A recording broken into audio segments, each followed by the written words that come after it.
जय जगन्नाथ। आज मु आपन को एमती गोटे स्थान नहीं आसी जार ना है लवणगिरी। लवण उपरे गिरी बा पहाड़ उपरे लवणगिरी बा जगन्नाथ मंदिर। ये हूँ जटनी रोड रे पाखापाखि जदि आम भुवनेश्वर आसवा 5 किलोमीटर रे पड़ो लवणगिरी। आसतु पूरा ब्लॉग देखा आउ लवणगिरी को पूरा परिदर्शन करवा आउ यार इतिहास विषय जाना जड़े स्थानीय युवकों।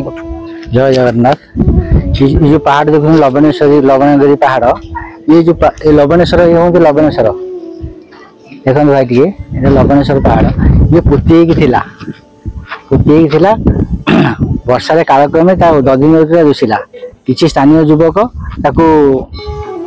जेसीबी आड़े आड़ेला शक्तिटा बाहर शक्तिपीठ लवणेश्वर लिंगराज द्वितीय शक्ति लवणेश्वर कृतिवास श्रीनिवास ये जो रास्ता बापा आसम बंध एपटे गोटे रास्ता ना हूँ काठबंध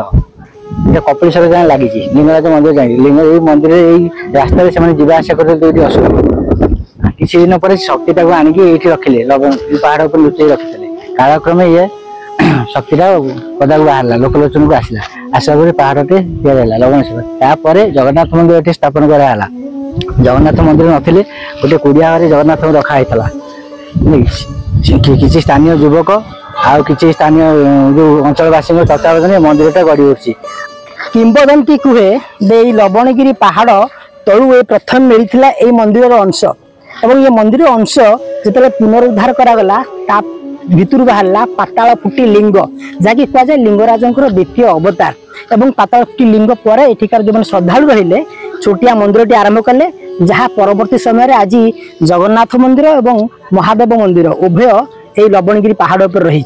मो ना गजेन्द्र प्रधान मुझे लवणगिरी जगन्नाथ आश्रम प्रतिष्ठा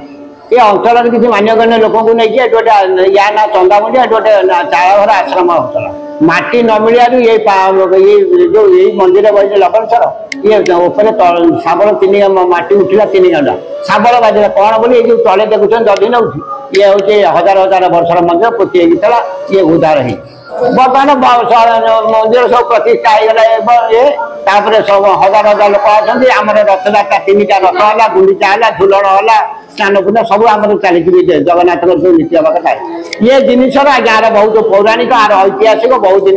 रही ये लवणेश्वर दैत्य लवणेश्वर महादेव को पूजा करा यार ऐतिहासिक ये अशोक कलिंग युद्ध है मगध सेना रोचे धनी कलिंग सेना रोचे लवणगिरी आज्ञा